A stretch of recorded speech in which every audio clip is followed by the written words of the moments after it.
people who would rather live in splendor and brag about the silver and their gold. People who would trade God's promise for its glorious hold. There's people who would rather live in mansions, people who would rather live abroad. But I'd rather have a little log cabin by the side of the road. I'd rather live by the side of the road and try to point souls to the blessed abode than to be a king or a millionaire and live in mansions in bright array. I'd rather do a neighborly deed or a traveler here or a friend in need. I'd rather live by the side of the road and help some pilgrim along life's way.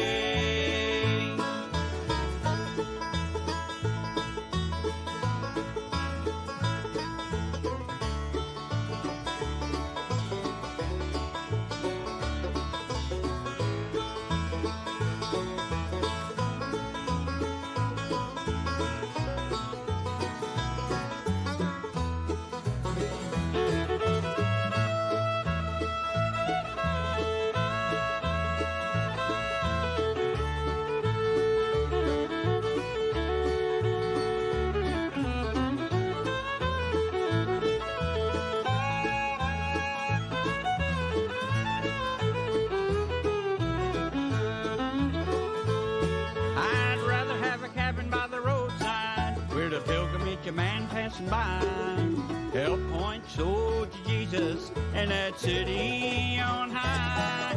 Every day I want to scatter roses, every night I want my lamp to shine abroad, with a welcome from a little bay window by the side of the road. I'd rather live by the side of the road and try to point souls to the blessed abode than to be a king or a millionaire and live in mansions in bright array. I'd rather do a neighborly deed or a traveler here or a friend in need.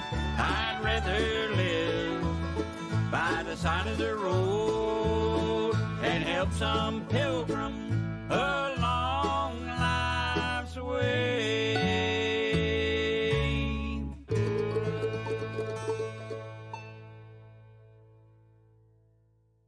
Hey everyone, how's it going? Welcome back to another subscriber build here in Fallout 76. So this is I'm Happy to Pooh's camp. You might have seen one of his previous camps on my channel a while ago, but he's a really great builder, and I love checking out his new build. So this one is perched right above Blackwater Mine and the White Spring Station in the Savage Divide up there. And I just really like how it turned out. It's really scrappy and junky, and overall a really cool camp. So let's keep going with the tour, and I'll point out some cool things that I like along the way. Like a lot of other builders, he stays true to the Fallout vibe, but always has amenities like bathrooms and kitchens and stuff like that in his camps. And I appreciate that. This one's small but decorated really well, and I love the little trinkets above the toilet. I think it just adds a nice little vibe.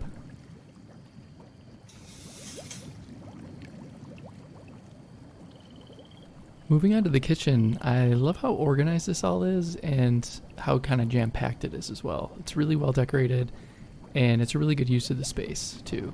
And if you're really new to building, I would say a good way to kind of get that authentic wasteland vibe is to start small and use up every inch of space you can, like how he has his kitchen table underneath the stairwell.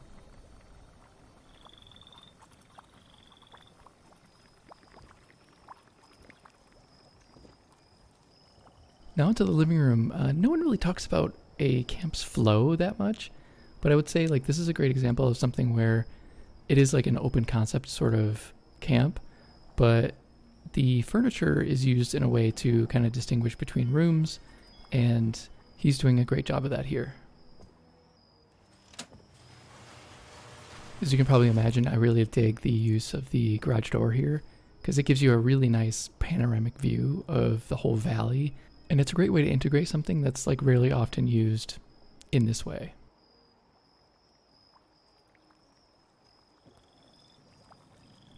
Now when you see the full interior, you kind of get what I mean about starting small and decorating kind of within that. Swapping space for clutter is a great way to kind of give your camp a really unique style. The upstairs loft is fantastic. He's using it as like a workshop kind of area, and I really love the use of the placement of the windows and the, you know, glass roof. So during the day, he just gets a ton of sunlight in there, and I think it's pretty cool. And I don't know if this was intentional or not, but I do really dig his use of color here, with the pinks and reds kind of in one area, the greens, blues, and yellows and stuff in like different areas. I just think the different pops of color really help add sort of a vibrancy to your camp, and it's a great way to establish a style for yourself.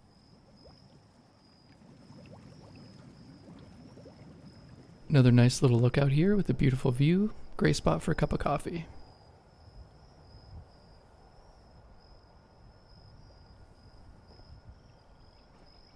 Okay, heading back downstairs. One thing I just want you to notice is his use of the Wavy Willards bubble machine thing.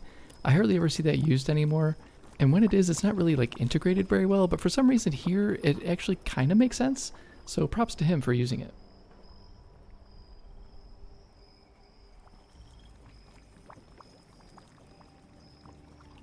Okay, around the corner here is the chem/apothecary area, and I just love how this turned out too. Like, his use of space here is awesome.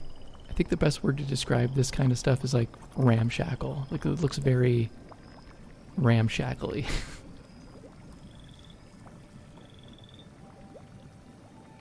I didn't mention it in one of the other rooms, but I did want to say like his use of the wall decor and like how it kind of fits in with the theme of the room specifically, and obviously the theme of the camp too, all works really well, especially here. I think it's something that's like really hard to master, but once you do, it just kind of adds a unique dimension to your whole camp.